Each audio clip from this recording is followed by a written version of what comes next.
بیاین در مورد پرده بکارت با هم صحبت کنیم. در این ویدیو قراره که در مورد مفهوم باکره بودن و تفاوتش با مفهوم مسخره پرده بکارت چه فرقی با هم دارن، چی واقعیه، چی واقعی نیست، علم در این زمینه چی میگه با شما صحبت کنم. منتها چون قراره که یه سری صحبت‌ها اینجا زده بشه، محتوای این ویدیو برای کودکان و افرادی که سطح جنبه پایینی دارن خیلی پیشنهاد نمیشه. خلاصه که من مسئولیت تماشای این ویدیو رو به عهده خودتون میذارم.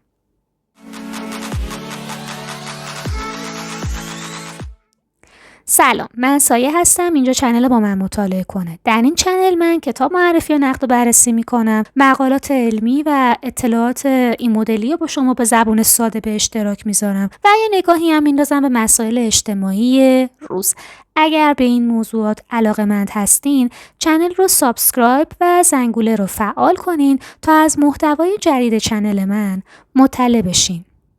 همونطور که اول ویدیو اشاره کردم و بر اساس تیتر ویدیو احتمالاً حدس زدین، موضوعی که امروز میخوام در موردش صحبت کنم یک موضوع بسیار جنجال برانگیزه. من دارم سعی میکنم تا به علمی ترین و آناتومیک ترین و پزشکی ترین شکل ممکن در مورد این موضوع صحبت کنم. صحبتهای من اینجا قرار نیست شهوت آمیز و اینا باشه. اولین نکته‌ای که میخوام توی این ویدیو حتما با هم تفاوتش رو بررسی کنیم، تفاوت مفهوم ویرجینیتی یا باکره بودن و مفهوم پرده بکارته. ما باید یه سری واژگان رو بدونیم تا بتونیم در موردش حرف بزنیم دیگه. درسته؟ به کسی میگن باکر است که تجربه رابطه جنسی نداشته باشه. توی فیلم‌های آمریکایی یا اینا شاید دیده باشین که خیلی وقتا یک پسر میاد میگه که I'm a virgin. این یعنی چی؟ یعنی اینکه اون پسر رابطه جنسی رو تا الان تجربه نکرده، تا حالا پارتنر نداشته. پس ویرجینیتی جنسیت خاصی به خودش نداره. میتونه یک فرد مؤنث ورژن باشه یا باکره باشه، میتونه یک فرد مذکر باکره باشه، میتونه یک فرد تراجنسیتی یا نان باینری باکره باشه. این مسئله ربطی به جنسیت افراد نداره. اما از بچگی به ما یاد دادن که باکره بودن یک ویژگی مهمه و بیاین با هم دیگه صادق باشیم. این مفهوم همون معنی و برداشتی که توی ذهن در رابطه با یک مرد برای شما ایجاد میکنه، همون مفهوم و معنا رو در رابطه با یک زن نداره. حداقل درباره کشور ایران و خاورمیانه من میتونم با اطمینان این حرف رو به شما بزنم که وقتی که داریم در مورد باکره بودن صحبت میکنیم، به عنوان یک ارزش داریم صحبت میکنیم، یا بهتر بگم مفهوم باکره بودن یه جورایی انگار فقط برای زنها ساخته شده و این زنها هستن که بابت باکره بودن یا نبودنشونن که دارن مورد قضاوت قرار میگیرن و چنین قضاوتی درباره مردان اتفاق نمیفته. حالا چرا؟ چجوری؟ آیا ارزش و کرامت انسانی یک فرد به اینه که اصلا رابطه جنسی داشته باشه، نداشته باشه، کم داشته باشه، زیاد داشته باشه؟ آیا کرامت انسانی یک فرد رو همچین چیزی اصلا باید تشکیل بده؟ این نکته‌ایه که بسیار مشکل زاه و بیشتر بهش میپردازم. بیایم یه نگاهی بندازیم به آناتومی. ما یک عضوی داریم به اسم رحم. رحم یا زهدان اسم یکی از اعضای بدنه که انسان‌های مؤنث یا زنان این عضو رو دارن. وقتی که دارم در مورد زن یا مؤنث توی این ویدیو صحبت میکنم، مطلقاً منظور من هویت جنسیتی نیست. دارم در مورد جنس بیولوژیک یا جنس زیستی صحبت میکنم، وگرنه این امکان وجود داره که فردی بیولوژیش یه چیزه و هویت جنسیتیش یه چیز دیگه است. اما توی این ویدیو اصلا قرار نیست من وارد این موضوع بشم. برگردیم به بحث. رحم یا زهدان عضویه که یک گروهی از انسان‌ها، حداقل 50% جمعیت کره زمین، این عضو رو دارن. این رحمه یا همون زهدانه. یک تونلی وجود داره که به این رحم و زهدان راه داره. به این تونله میگن واژن، وجاینا، واژن.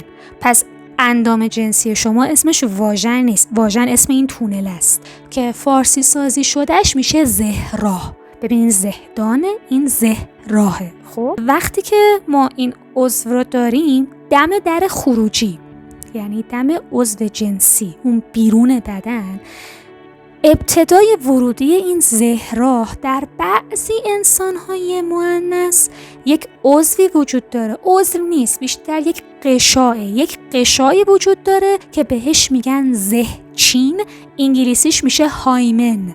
این زهچین توی هر زنی شکل منحصر به فرد خودشو داره. معمولا این چند تا شکل به طور کلی، ولی الزاماً اینا نیست. توی هر زنی این زهچین متفاوته. حتی تو طول عمر یک زن ممکنه که این زهچین تغییر کنه. خب پس این مسئله رو هم در نظر بگیریم.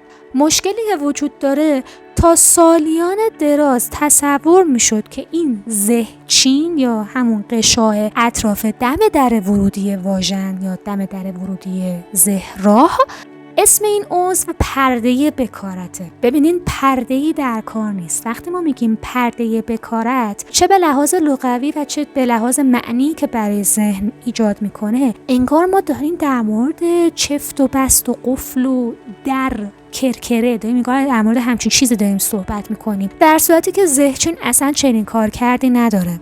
البته بستگی داره، مثلا توی بعضی از پستانداران و بعضی از حیوانات این عضو کارکرد داره. مثلا توی پنگوئن ماده بعد از اینکه جفتگیری میکنه، این عضوش قشا نیست، قابلیت انبساط داره و بسته میشه تا اسپرم توی بدن اون پنگوئن ماده باقی بمونه و شانس بارور شدن و تخم درست شدن توی بدن اون پنگوئن ماده بره بالا. ولی برای انسان، در مورد هوموسیپین جماعت بخوایم صحبت بکنیم، این عضو به مرور تحلیل رفته و به لحاظ فرگشتی کارکرد خودش رو از دست داده. فقط تنها جای بدن نیست که این اتفاق براش افتاده، مثلا دندون عقل کارکرد فرگشتیش رو از دست داده. ما آدم‌هایی رو داریم نسل به نسل بیشتر می‌بینیم که مادرزادی اصلا دندون عقل نداشته و ندارن. من خودم اصلا از بدو تولد همچین چیز ژنش در من وجود نداشت. مادر من 4 تا دندون عقل داشت، بابای من 2 تا دندون عقل داشت، من هرگز دندون عقل نداشتم. و خیلی از انسان‌ها با این ویژگی به دنیا میان و روز به روز تعداد همچین انسان‌هایی داره بیشتر میشه، چون فک و صورت آدم به لحاظ فرگشتی هی داره کوچیک و کوچیک‌تر میشه و وجود یه سری دندون‌های بزرگ مثل همون دندون عقل اون کارکرد خودشو از دست داده. شاید اجداد انسان‌های اولیه ما از اون دندون استفاده می‌کردن، ولی الان برای خیلی از افراد این دندون مایه دردسر، نعمت نیست. آپاندیس یکی دیگه از اعضای بدنه که به مرور زمان به خاطر حالا تحولات و فرگشتی که رخ میده کارکرد خودشو توی بدن انسان از دست داده. درش بیارن آسیب خاصی نمی‌بینی، باشم خیر خاصی ازش نمی‌بینی. یا دم داشتن، مثلا انسان موجودی که اساساً دم نداره. به لحاظ فرگشتی انسان هوموسیپین این به لحاظ تکاملی که پیشرفت تبدیل شد به میمونی که دم نداره، دم کارکردی برای من و شما نداره. ولی هر از گاهی به دلایل جهش ژنتیکی ممکنه کودکانی در دنیا به دنیا بیان که دم داشته باشن. پس هر عضوی که تو بدن ما وجود داره الزاماً چیز به درد بخور و معناداری نیست و زهچین یکی از همون اعضاه. حالا اصلا این عضو به چه دردی میخوره؟ این یه فرضی است، ولی گفته میشه که وقتی که جنین دختر توی رحم مادرشه، خب تو کیسه آب شناوره دیگه، برای اینکه اون مایع داخل کیسه رحم مادر وارد بچه نشه، این قشا شکل میگیره که صرفا اون مایعات رحم مادر وارد بچه نشه، همین. و این قشا بعد از تولد از بین میره، مثل فاصله بین انگشت ها. خیلی از نوزادها ممکنه وقتی به دنیا بیان 5 تا انگشتشون به هم چسبیده باشه، چون تو دوران جنینی یک آنزیمی باید ترشح بشه تو بدن مادر که باعث بشه که این فاصله بین انگشت ها جدا بشه. ولی وقتی این آنزیم ترشح نشه، کودکی که به دنیا میاد ممکنه این 5 تا انگشتش به هم چسبیده باشه و دکتر مجبور باشه که با جراحی این چسبندگی پوست انگشتان رو از بین ببره و کاری کنه که این دست کار کنه. همونطور که یه سری از بچه‌ها ممکنه با این ویژگی به دنیا بیان، ممکنه نوزادانی هم به دنیا بیان که بعد به تولد این زهچینه از بین نره، کلاً در اونجا مسدود باشه.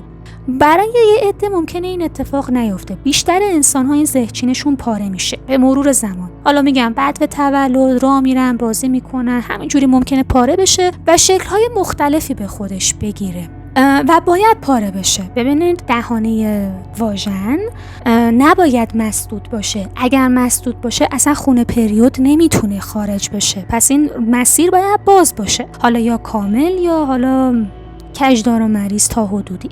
اون نوزادانی که موقع تولد این قشا در اونها از بین نرفته، وقتی که به سن بلوغ میرسن، بزرگ میشن، به سن بلوغ میرسن، این دختر بچه ها دچار بحران میشن، چون اولین پریودشون اینا متوجه نمیشن، دچار یک درد وحشتناکی میشن که هیچکی نمیفهمه چشونه و باید سریع برن بیمارستان و میفهمن که این باید پریود بشه، ولی چون خون خارج نمیشه در بدن اون دختر منجر به یک درد وحشتناکی شده و اونجاست که پزشک باید دستی این مسیر رو باز کنه.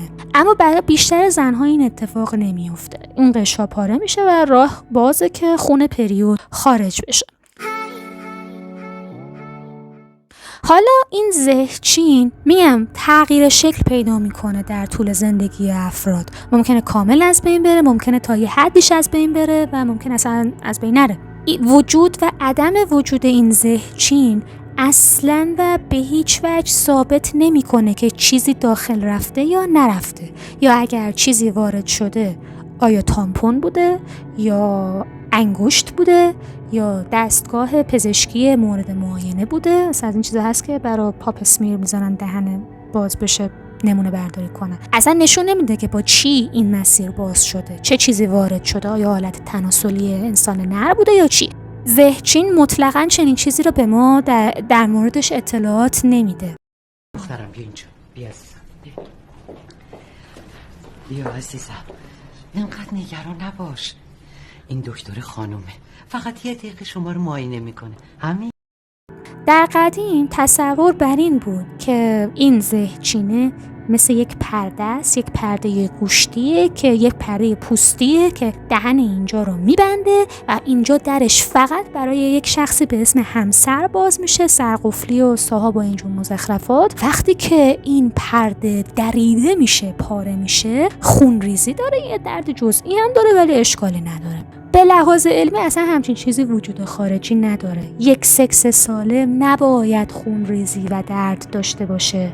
ایها الناس، اگر بعد از رابطه خون ریزی دارید، اگر بعد از رابطه یا در طول رابطه درد دارید، سوزش دارید، این حس نرمال نیست. یا شریک جنسیتون داره گند بالا میاره، کارش درست نیست، یا شما به لحاظ فیزیکی آمادگی اون رابطه جنسی رو ندارید، یا شاید شما یک بیماری دارید، چون یک رابطه جنسی سالم نباید احساس درد و تنگی و فشاری و زخم و سوزش و خونریزی و اینجور چیزا داشته باشه. در قدیم چنین اطلاعات و سواد و آگاهی وجود نداشت و فکر میکردن که اگه طرف کس درد بکشه، اولا این درد از روی لذته و بعد هم اون خونریزی نشونه نجابته، که الان یه چند تا مقاله براتون میخونم که کاملا همچین چیزی رو میبره زیر سوال. حالا اتفاقی که میفته اینه که افراد به خاطر باور به همچین چیزی دچار سوگیری‌های مختلفی میشن. این باور غلط توی ذهن افراد مختلف تأثیرات مختلفی میذاره. مثلا روی ذهن خیلی از مردان ممکنه این تأثیر رو بذاره که خب من موقع نزدیکی با همسر یا دوست دخترم درد و خونریزی و اینا نداشتیم، پس لابد این آدم انسانیه که با همه رابطه داره، یا به من در مورد تاریخچه روابط جنسیش دروغ گفته، یا لابد من کارم خوب نبوده که طرف درد نداشته. این تصور اشتباه میتونه برای خیلی از زنها تصورات اشتباه و نادرستی رو ایجاد کنه و حتی به قدری ترس و وحشت برای زنها ایجاد کنه که اصلا بترسن از خونریزی و درد رابطه جنسی. همین قضیه باعث میشه که نتونن رابطه داشته باشن. حالا در مورد وجنوسموس بیشتر صحبت میکنم. این سوگیری باعث شده که خیلی از پزشک‌ها و ماماها یا برای پول دوست بودن و منفعت مالیشون، یا به خاطر حالا خرافاتی بودن و بی سواد بودنشون، اون چیزی رو ببینن که دلشون میخواد. نه اون چیزی که واقعا در برابرشون وجود داره. حتی ممکنه بابت ترمیم و دوخت و دوزش هم این وسط یه منفعت مالی هم بگیرن. اگه این دروغ و دلنگو بهش دامن بزنن، خب نون اینا تو روغنه دیگه. یعنی حرف من افرادی مثل من عملا داره نون اینا رو آجر میکنه. پس اگرم دیدین که دکترتون داره بهتون میگه نه چنین چیزی نیست، بدونین که دکترتون یک شیاد و یک شارلاتان پول دوسته. مثلا توی یه ویدئویی که قبلا توی چنلم ساختم، توی کارت ها و توی دیسکریپشن براتون میذارم، ویدئویی هست به اسم زنان نامرئی. کتابی هست که حالا با 1001 نوع فکت و اینا که حسابی بهش پرداختم نشون میده که حتی توی مطالعات علمی و آزمایشگاهی که فکر میکنیم بی‌طرفانه است، توی اینجور مطالعات سوگیری های جنسیتی گند زده به یافته ها و تفسیرهایی که یک آزمایش علمی میتونه داشته باشه. خیلی توضیح دادم توی اون ویدیو، خودتون برین اونجا ببینین. برای همین این یه سوگیری شناختی، شما چشتون دنبال چیزیه که فکرشو میکنید، الزاما ممکنه وجود خارجی نداشته باشه. این سوگیری جنسیتیه. توی اون ویدیو خیلی در موردش توضیح دادم، اینجا دیگه تکرار مکررات نمیکنم. برمیگردم به بحث. گفتم رابطه جنسی سالم نباید درد و خونریزی و اینا داشته باشه. این سوگیری یه سوگیری شناختیه. وقتی که شما این سوگیری رو داشته باشی، اون چیزی که دلت میخواد رو میبینی و الزاماً اون واقعیت ممکنه جلوی چشم شما نباشه. تفسیرهای شما از چیزی که دارین تماشا میکنین سوگیری داره. مثلا یه تحقیق علمی خیلی جالبی وجود داشت که متاسفانه پیداش نکردم ولی قبلا خوندمش، نشون میداد که خیلی از زنهایی که اصلا کارگر جنسی هن، در طول روز در طول سال روابط جنسی بسیار زیادی داشتن، بعد از یه بازه زمانی که خب رابطه نداشتن رفتن یه کلینیکی و نگفتن کارگر جنسی هن، صرفا گفتن که اومدم معاینه بکارت، اون ماما یا پزشک متوجه نشده، اون زهچین رو دیده و صرفا مثلا گفته که اوکی تو حلقوی هستی یا نه زهچین سجاد شد تو بکارت داری، در صورتی که طرف صدها بار قبلش رابطه جنسی داشته. پس میخوام بگم که این سوگیریه چقدر باعث میشه که شما اصلا یه تفسیر و برداشت دیگه ای داشته باشید. ممکنه برای شما سوال پیش بیاد که خب پس چرا اگر کسی بهش تجاوز شده باشه بهش میگن برو پزشک قانونی اونجا تو معاینه کنن؟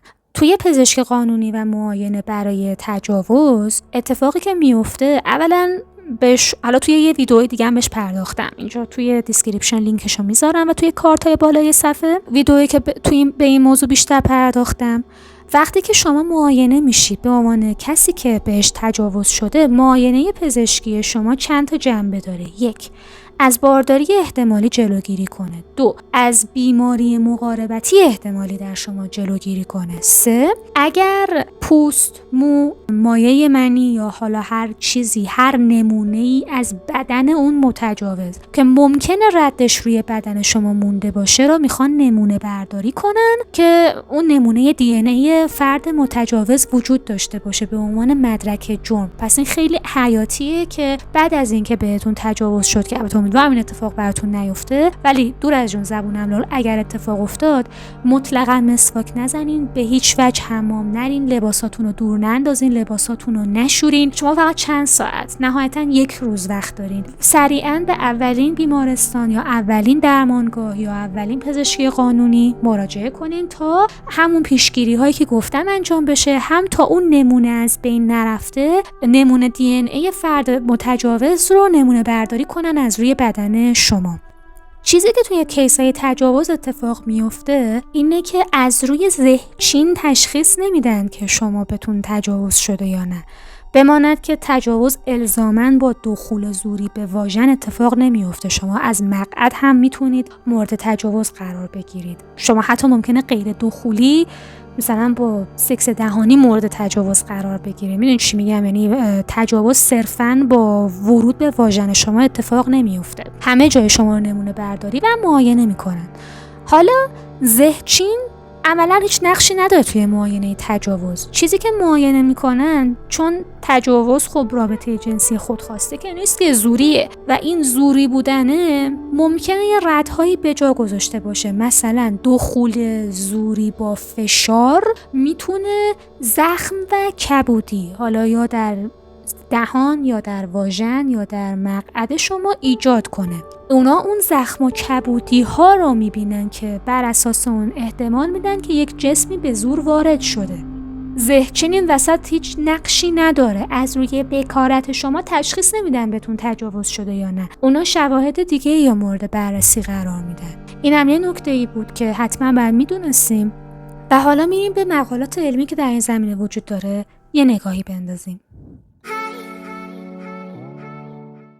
بیایم نگاهی بندازیم به 3 مقاله علمی که در این زمینه براتون گردآوری کردم. عکس اسکرین شات هاش رو و لینک هاش رو توی کپشن میذارم، عکسش رو توی تدوین اینجا اضافه میکنم. مثلا یه مقاله وجود داره به اسم تاریخچه پرده بکارت و ترمیم آن، دوران اندمیر اینو نوشتن. این مقاله به تاریخچه پرده بکارت و روش‌های ترمیمش میپردازه. این کتاب رو میشه آنلاین توی گوگل خوند، ولی خب انگلیسیه. خیلی اومده نشون داده که این مفهوم نادرسته و چه تبعاتی توی جامعه داشته. داره میگه پرده بکارت از نظر علمی نمیتونه نشان دهنده تجربه یا عدم تجربه رابطه جنسی باشه. خیلی از فرهنگ‌های پیرامون اون عملاً غیر واقعی. این کتاب اگه تونستین وقت بذارین و بخونینش. مقاله دوم عنوانش اینه: خونریزی در اولین رابطه جنسی و اسطوره‌های مربوط به آن. اسمشون سخته، نویسندگان و خودشون و مشخصات مقاله رو خودتون اینجا بخونین. این مطالعات بر روی 6370 زن روس انجام شده که نشون میده که خونریزی در اولین رابطه جنسی اولا یک امر رایج نیست و برخلاف باورهای رایج نمیتونه نشانه ای از وجود پارگی پرده بکارت باشه. بسیاری از زنان تجربه خونریزی ندارند و این موضوع به اشتباه به عنوان یک معیار برای اثبات بکارت در نظر گرفته شده. اصلا اگر برید عبارت تست بکارت رو به فارسی سرچ کنین و نتیجه ویکی‌پدیا رو در این زمینه بخونین، نشون میده که در طول تاریخ انواع شکل‌های مختلف تست بکارت وجود داشته. یعنی این تستی که امروز شاهدش هستیم تنها مدلش نبوده. یه زمان میگفتن که اگر مثلا فلان جای بدن این رنگی باشه یا فلان عضو بدن مثلا سفت و رفت و ایستاده باشه یا شلو ولو رفته باشه پوستش، حالا این جا میتونه عضو جنسی شما باشه، میتونه اصلا عضله پشت ساق پاتون باشه. این نشون میده که این آدم قبلا رابطه جنسی داشته یا نه. هیچ بیس علمی نداره، همه اینا هم منسوخ شده. و جالبه این تست ها هم برای مردان وجود داشته و هم برای زنان، ولی بعدن صرفاً چک کردن اون سوراخ حفظ میشه برای زنان و بقیه شیوه های بررسی بکارت منسوخ میشن. در ضمن این یه روش هم منسوخ شده است، در ادامه بهش میرسیم. و داره کلاً این مفهوم بکارت رو به چالش میکشه و نشون میده که چقدر زنهای زیادی به خاطر این مسئله تحت فشارن. من یه بخشی از یافته های این تحقیق رو براتون به فارسی میخونم، متن انگلیسیش کنار میذارم. میگه که میانگین سنی شرکت کنندگان 31 سال بود، 59% متأهل بودن، 73% گزارش کردن که توی خانواده‌های سکولاری بزرگ شدن، 21% خانواده‌های مذهبی داشتن، 2% خانواده‌های کاملا مذهبی داشتن، 43% از پاسخ دهنده ها گفتن که هرگز موقع اولین رابطه جنسیشون خونریزی نداشتن، 42% خونریزی داشتن، 5.3% هم افرادی بودن که تو اولین رابطه خونریزی نداشتن ولی مثلا تو روابط بعدی شاهد خونریزی بودن. یک اقلیت 3.6% هم اصلا یادشون نبود که خونریزی داشتن یا نه. از بین کسایی که تو اولین رابطه جنسیشون خونریزی نداشتن، 75 نفرشون که حدوداً میشه 2.2% گزارش دادن که سر همین قضیه که خون بیرون نیامده با پارتنرشون به دعوا و مشکل خوردن. 166 نفر که میشه 5% گزارش کردن که شرکای خود رو از دست دادن. 115 نفر که میشه 3.5% گزارش کردن که پارتنرشون نسبت بهشون بی‌اعتماد شده. 88 نفر که میشه 2.7% گزارش کردن که دائما به خاطر اینکه خونریزی نداشتن در طول زندگیشون هی سرکوفت شنیدن پریدند و سرزنش شدن. 37 نفر که میشه 1.1% گزارش دادن که سر این که خونریزی نداشتن در طول اون رابطه و زندگیشون دائما مورد سوء استفاده عاطفی قرار گرفتن که 2 نفرشون که میشه 0.1% گزارش کردن که مورد خشونت فیزیکی قرار گرفتن.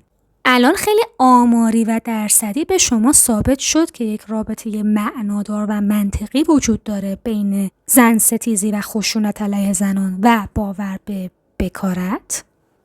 آیا ایمان نمی آورید؟ 223 زن که میشه 3.5% توی مدرسه تست بکارت ازشون گرفته شده. 76 نفرشون که میشه 1.2% خودشون با پای خودشون رفتن تست بکارت دادن. 25 نفرشون هم که میشه 0.4% به درخواست خانواده هاشون این تست از اونها گرفته شده که خب این واقعا تحقیرآمیزه اگر بهش بیشتر دقت کنیم. ممنون که تا اینجای ویدیو با من همراه بودید. دوستان من توی قسمت دیسکریپشن یک لینکی رو گذاشتم که لینک دونیشنه یا لینک حمایت مالیه.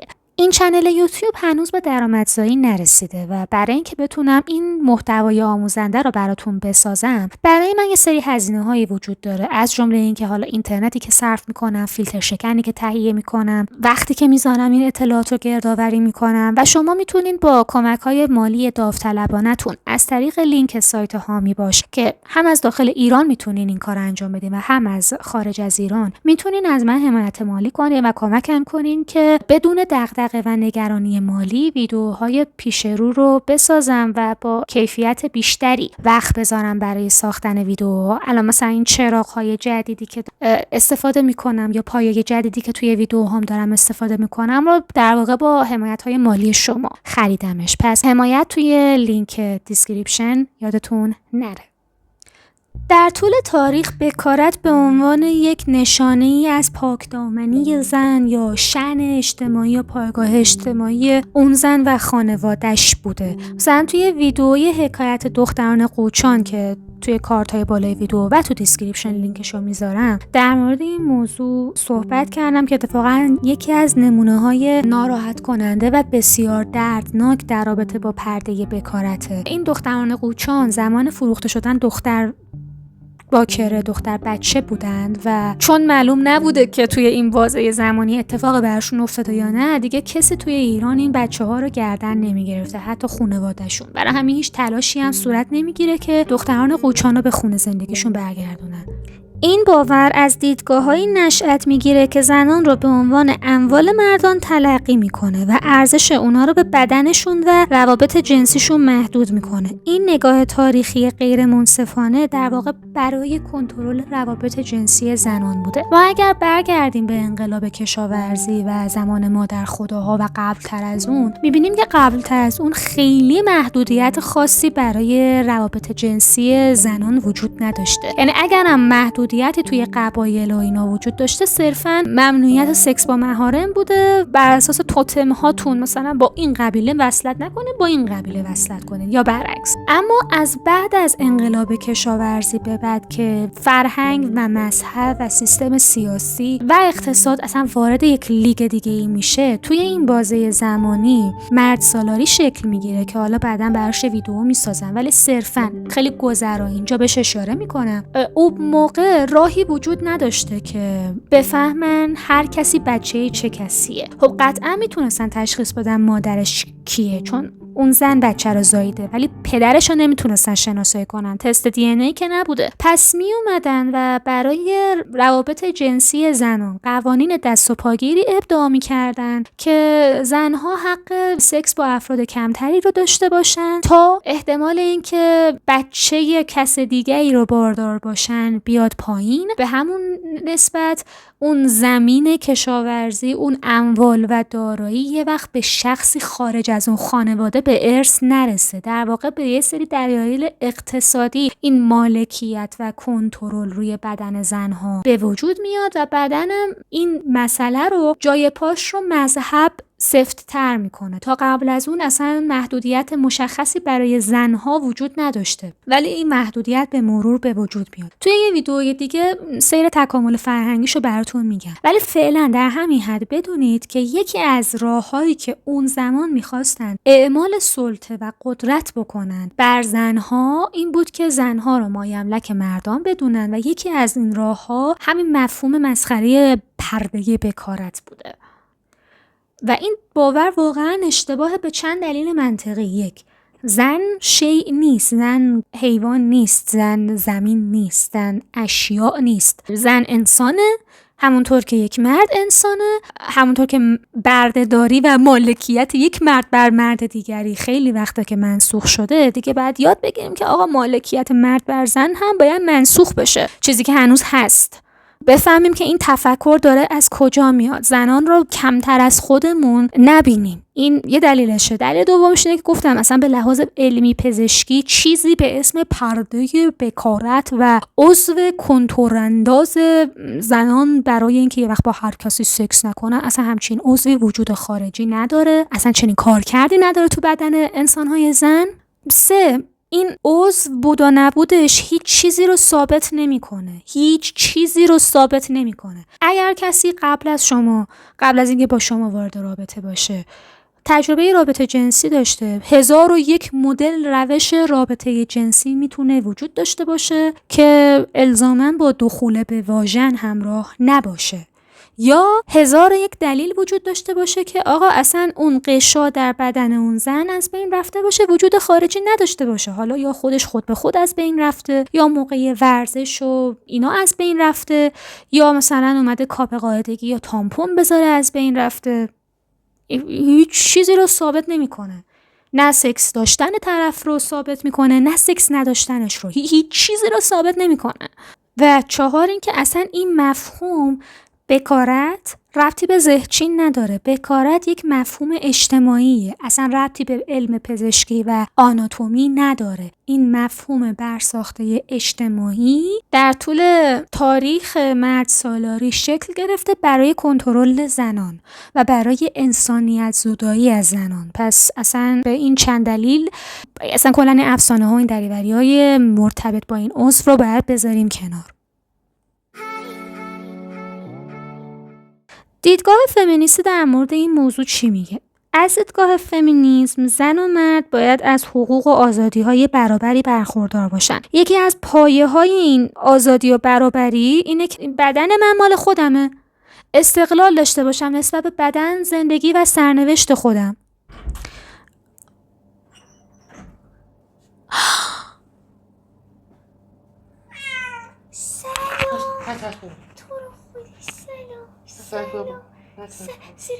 دیدم خیلی داشت نگاه میکرد و نمیره.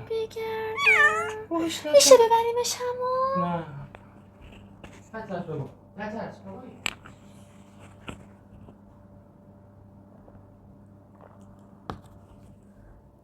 گربه پشت پنجره بود، حتی بچه خودم هم نبود. تو رو خدا نگرش داری. این استقلال زنان در تصمیم گیری درباره بدنشونه. فمینیستان معتقدن که مفهوم بکارت ابزاری است برای سرکوب زنان و محدود کردن آزادی‌های آنها، به گونه‌ای که زنان رو از کودکی با این کلیشه رشد میدن و تحت فشارهای اجتماعی قرار میدن. مثلا من کاملا کودکی خودم به یاد میارم که زمانی که من رفتم کلاس رزمی و تنها ورزشی بود که بهش علاقه داشتم، اون زمان مثلا خب من با چه ذوقی میرفتم تمرین میکردم که 180 باز کنم، و با چه ذوقی مثلا تو جلو در همسایه و فامیل گفتم که امروز یک کوچولو بیشتر پامو وا کردم، دارم 180 میزنم، لگدای خیلی بالایی میزدم. و اون موقع خیلی از اطرافیان یه مثلا لبخند ملیحی میزدن که آخه گوگولی، و بعد میرفتن پشت سرم به مامانم میگفتن که آقا زن حسابی این چه کاریه که کردی، دختریش نره. تازه میگم اون آدمایی که این حرفا رو میزدن یعنی آدمای تحصیل کرده سطح بالای جامعه، انسان‌های مثلا فاخر و فرهنگی بودن. یا مثلا من دقیقا میدیدم که خیلی نسبت به دخترایی که کلاس ژیمناستیک میرفتن حس خوبی نداشتن. بعدم اول فکر میکردم که لابد اگه بری ژیمناستیک لابد قد نمیکشی یا همچین چیزی. بعدم فهمیدم که نخه، اینا نگران بپر و 180 زدن و جفتک و اینا بودن که یه وقت خدایی نکرده پرده دخترمون پاره نشه. خیلی واقعا ناراحت کننده است که چیزی که اصلا وجود خارجی نداره و هیچ چیزی رو نمیتونه ثابت کنه، مسیر شغلی، تحصیلی و حتی سلامتی و مرگ و زندگی تو رو هم تعیین کنه. من توی دبیرستان یه همکلاسی داشتم که مدال‌آور ورزشی بود و بسیار این دختر خفنی بود، ولی بعد از یه مدتی، حالا هم به خاطر سابقه خانوادگی که داشت، هم به خاطر کیستایی که براش پیش اومده بود و این مشکلات، تشخیص میدن که به احتمال خیلی زیاد فیبروم داره. معمولا تو سن کم خودشو نشون نمیده، ولی خب حالا این مورد استثناء بود. یه چیزی مثل آندرومتریوز یا فیبروم رو با سونوگرافی نمیشه تشخیص قطعی براش داد، بعد سونوی داخلی صورت بگیره برای تشخیصش. و من اون زمان با اینکه میدیدم دوستم داره درد میکشه و پریودهای وحشتناک دردناکی داشت، حالا عقب جلو می افتاد و 1001 مشکل دیگه که داشت، فقط به خاطر اینکه خانواده‌اش اجازه نمیدادن که سونوی داخلی بشه، اصلا هیچ امکانی وجود نداشت که تشخیص بدن بیماری این بچه رو با قطعیت و برای درمانش اقدام بشه. فکر کن تو زجر بکشی به خاطر دریوری‌های باورهای پدر مادرت که وجود خارجی نداره. این واقعا ناراحت کننده است. بعد من یادمه که حتی اون دختر توی مدرسه داشت برامون تعریف میکرد که خود دکتر به پدر مادرش گفته بود که ببینید ما اگر این سونوی داخلی رو انجام بدیم، خود پزشک قانونی و من دکتر مثلا براش نامه و این مجوز و اینا صادر میکنیم که آقا این خانم تا الان باکره بوده، به دلایل پزشکی این سونوی داخلی انجام شده. ولی خب بابای اون دختر هیچ جوره زیر بار همچین ننگی نمیره. و خب این عملا شما از خدمات دسترسی به پزشک، دسترسی به سلامت و بهداشت محرومی به خاطر یک باور دریوری چرت و پرت. یا مثالی که حالا یه دختری هست توی یوتیوب به اسم نادیا، به احتمالا به اسم فمینیست سلیته بشناسیدش، لینکش رو میذارم تو دیسکریپشن، داره نشون میده که عمل ترمیم بکارت کاریه که یه سری از دکترها انجام میدن با اینکه خودشون میدونن اصلا همچین چیزی وجود خارجی نداره، ولی میان این قشا رو با واژن یه 4 تا بخیه میزنن، طرف انسان سالم و سلاخیش میکنن، مشکل دارش میکنن برای پول. چون اگر بدونن مراجعه کننده هاشون بفهمن که همچین عضوی وجود خارجی نداره، خب بابت همچین عملایی پول خدا تومانی به این افراد نمیدن. اصلا سلامت اون زنی که این بلا داره سرش میاد انگار براشون مهم نیست، فقط به خاطر پول حاضرن همچین عمل جنایتکارانه یا روی اون زن انجام بدن و این واقعا ناراحت کننده است. یکی دیگه از دلایلی که خب اصلا این باور اشتباهه اینه که خب باعث تبعات روانی بسیار آسیبزایی میشه. اینکه شما دائما دچار حس عذاب وجدان و نگرانی نسبت به بدنتون داشته باشین، یا دائم به خاطر این مفهوم توهم اینو داشته باشید که آیا مثلا از اعتماد شما سوء استفاده شده یا نه، با اینکه هیچ ربطی بین این دوتا موضوع وجود نداره. مثل همون مثالی که در رابطه با تجربه خودم تو زندگی گفتم، خب خیلی از زنها فقط به خاطر اینکه دارن ورزش میکنن یا مثلا نوابغه‌داشته به بدنش نمیسازه، میخواد از کاپ قاعدگی استفاده کنه، دائم این سرزنش و این تیک شنیدن و این توهین ها رو میشنوه، بعد تحمل کنه که تو فلانی، تو خرابی، تو مثلا یک دارایی با ارزش رو از دست دادی، که خب این به لحاظ روانی میتونه برای اون زن آسیبزا باشه. یا مثلا یک نوع دیگهش، اگر کسی توی سن نوجوانی یا کودکی مورد آزار و تجاوز جنسی قرار گرفته باشه، ممکنه در طول زندگیش خیلی استرس بیشتری نسبت به این که من اصلا پرده دارم ندارم، دست خورده شدم، آکبندم باز شده یا نه، حالا اون آسیب‌های ترامای ناشی از تجاوز یه طرف داستانه. به خاطر موضوع بکارت باید یه لول نگرانی کاملا بیهوده و چرت و پرت هم این وسط داشته باشه و خب این آسیب روانی بیشتری به زنان میزنه. یه نمونه دیگه هم گفتم، وژینوسموس یک انقباض غیر قابل کنترل توی قسمت واژن که چیزی واردش نشه. داشتن تجربه بد از جمله تجربه تجاوز در گذشته میتونه یکی از دلایل وژنوسموس باشه، ولی الزاماً علتش این نیست. از جمله دلایلش میتونه آموزه ها و تصورات غلط به زنان در مورد بدنشون باشه که تصور دارن اولین رابطه جنسی باید خونین و دردناک باشه. خب بدن منطقاً میخواد از خودش محافظت کنه که درد نکشه، آسیب نبینه، پس اصلا کلاً جلوی اون رابطه رو میخواد بگیره و خب این قضیه باعث میشه که به طور قابل توجهی بر توانایی فرد در تجربه رابطه جنسی بدون درد تاثیر بذاره. دچار یه ترس و فوبیایی میشن نسبت به سکس، حتی اگر توی شرایط امن و پس از ازدواج و با یه آدم خوبم بخوان این کار رو تجربه کنن، بدنشون یهو منقبض میشه و اجازه انجام اون رابطه جنسی رو نمیده و خب خیلی وقتا حتی افراد نمیدونن که اسم این مسئله چیه و خیلی آسیب‌های چرت و پرت دیگه که میتونست وجود اصلا نداشته باشه، دلیلی هم نداره وجود داشته باشه.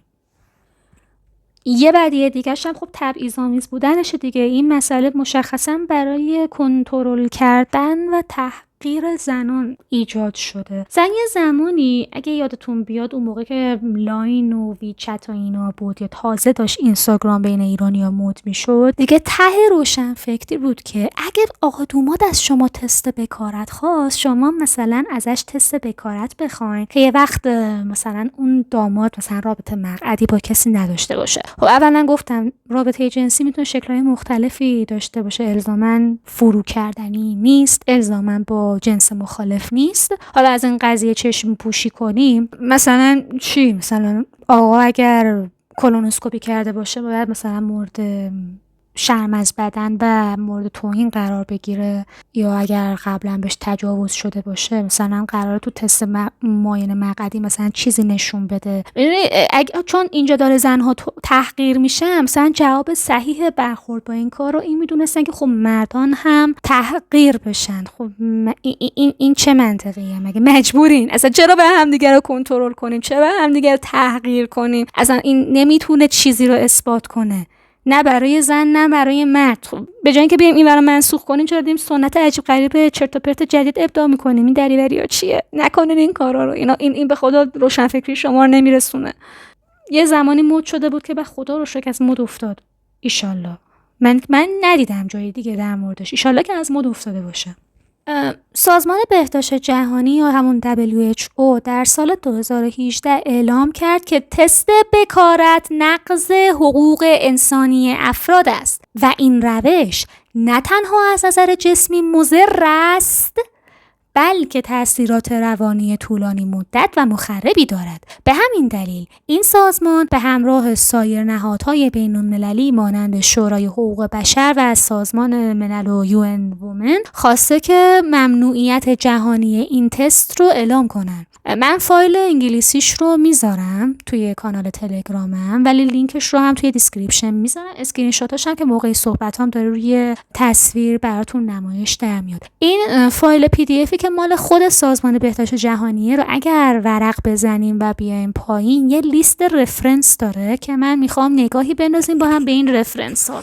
توی مقاله‌ای که سال 2018 توی این جورنال چاپ شده اومده به تفسیر یافته‌های پزشکی در مورد سوء استفاده جنسی از کودکان پرداخته و تاکید کرده که وجود یا عدم وجود پرده بکارت نمیتونه که نشون بده که تجربه یا عدم تجربه رابطه جنسی در اون فرد وجود داره. یا مثلا توی گزارش CNN در سال 2019 که جزو رفرنس‌های سازمان ملله نشون میده که این آزمایش بیشتر بر مبنای تصور فرهنگی نادرسته و نه شواهد علمی. در سال 2020 توی مطالعه‌ای که حالا اینجا منتشر کرده اسمشو دارین میبینین، توصیه‌هایی شده برای پزشکان که توی اروپا و آمریکا چجوری مراقبت‌های اولیه انجام بدن. تاکید کرده که آزمایش‌های بکارت باید به دلیل نبود شواهد علمی معتبر متوقف شود.